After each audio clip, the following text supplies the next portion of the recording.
الرحيم الحمد لله رب العالمين والصلاة والسلام على سيدنا وعظيمنا وحبيب قلوبنا وشفيع نفوسنا أبي القاسم محمد اللهم صل على وعلى أهل بيته الطيبين الطاهرين وأصحابه الغر الميامين. الحمد لله الذي جعلنا من المتمسكين بولاية سيدي ومولاي علي بن أبي طالب.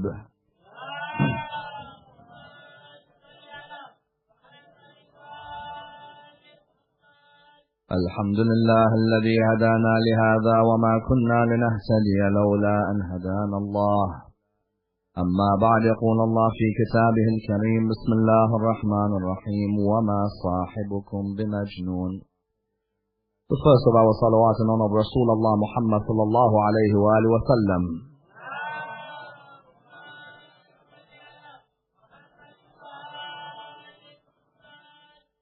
The second in honor of Amir al-Mu'mineen Ali ibn Abi Talib.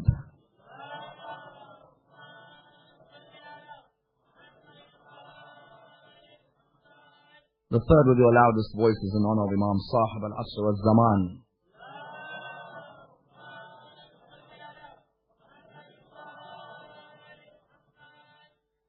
Respected scholars, brothers and sisters, Assalamu alaikum wa rahmatullahi wa barakatuh.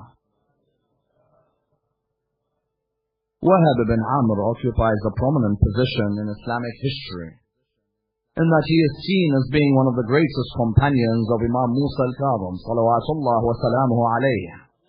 Allahumma salli ala Muhammad wa ala Muhammad.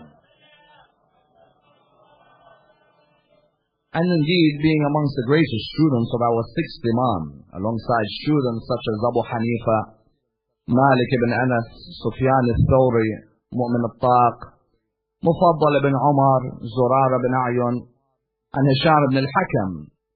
And indeed is seen as a man who lived during the periods of the imamate of our sixth and seventh and eighth as well as the ninth Imam. A man who is seen as being amongst the greatest scholars in the school of Ahl al-Bayt. And a man who was aptly titled with the famous name of Behlool the Wise. Behlool's original name is Wahab ibn Amr, and is a person from whom many lessons can be learned which can be applied into our life. And many examples can be taken from his life which can affect each and every one of us. On the first level, the first message that we gain when we examine the life of Behlool is the importance of understanding your role within the school of Ahl al-Bayt, and the idea that there are many today in the world who follow the school of Ahl al-Bayt without knowing what their exact role is within that school. That they are born into the school either because their parents were born into that school, or because their culture dictates that they have to stay within the school. Yet many live their lives without knowing what is their exact role within the school. Is their role to preserve the teachings of Ahl al-Bayt? Is their role to protect the teachings? Is their role to reform the teachings? Is their role to disseminate the teachings? Many within the school of Ahl al-Bayt live for many years within a school without knowing what their exact role is.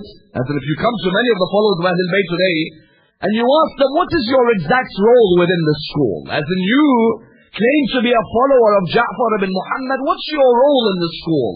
Do you know what your position is, or have you just followed simply because you were born into the school? You'll find many will not come out with a definitive answer. Many will not come back to you and say, my role in this school is to preserve the teachings of this school, or my role is to reform the heritage. Many of the followers of Ahl al-Bayt do not know what their roles are within the school, do not know what legacy they have to leave behind before they leave the school of Ahl al-Bayt, before they leave this world. And that's why with Behlool on the first level, what you realize? That Behlool knew what his role was within the school of Ahl al-Bayt. If you were to ask him, what is your role? He'll tell you that my role in the time of the seventh Imam is to preserve the teachings of Ahl al-Bayt through acting mad in the middle of the people. That's my role. And through acting like this, the teachings will be preserved forever. That's number one. Number two, Behlul teaches us about the importance of sacrifice in the school of Ahlul Bayt. In which way? In the idea that there is no way we'll achieve any success in our life unless we sacrifice. Sacrifice is the very essence of the human being.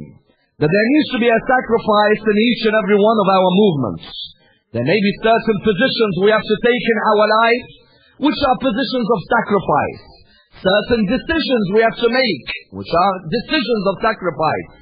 Behlul highlighted for us in the way that he acted, that without sacrifice, no one can be successful within this religion.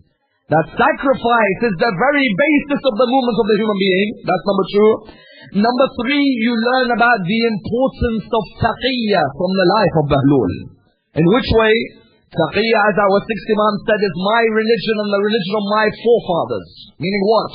Meaning there may be moments in your life where you have to conceal your beliefs in order that you protect the religion of Islam. Like the Quran told us, when the Imam says it's the religion of my forefathers, it's because there were many before us who concealed their beliefs in order that they protected the teachings of this religion. As the Quran mentions in Surah 40 verse 28, قال رجل مؤمن من آل فرعون يكتم إيمانه. There was a believing man from the people of Fir'aun who concealed his faith. Allah subhanahu wa ta'ala praised him for concealing his faith. It's as if that action of concealing your faith is an action which may be needed in certain scenarios. Likewise, you find Ammar ibn Yasir is praised in Surah 16 verse 106 for concealing his faith. Not revealing it outright. Why? Because there are times when you speak too much, you're damaging the religion. It's better you stay quiet. Plato used to say a wise man has something to say, whereas a fool has to say something. And we've got too many who have to say something. There are sometimes those who should stay a bit quiet, because when they stay quiet, the religion flourishes. But the more they talk, the more the religion goes backwards. Behlul, when he went and concealed his faith, he recognized that there are certain things I should remain silent on. There are certain things which I shouldn't reveal my belief on. Imam said, taqiyya is my religion and the religion of my forefathers. Meaning that there is a time when taqiyya saves this religion. In the same way, Ammar ibn Yasir concealed his faith. Likewise, we find Abu Talib concealed his faith. Likewise, Behlul concealed his faith.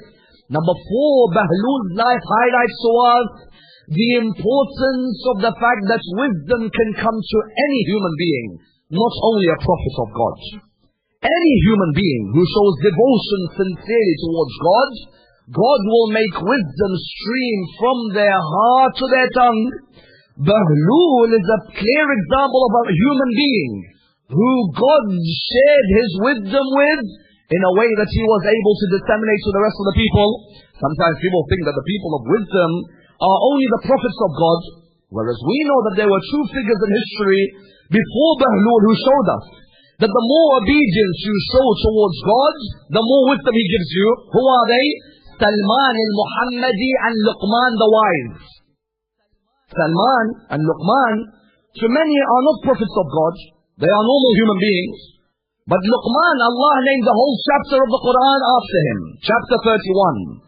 And when Rasulullah used to speak about Salman, he used to say, Salman is like Luqman when it comes to the amount of wisdom that they have. The question arises, were these two prophets of God? Not according to all narrations. But were they men of wisdom? Yes, they were. Behlul likewise was not a prophet of God, nor was he an imam. But the way he lived his life meant Allah inspired him with wisdom. And it's a message for all of us that the closer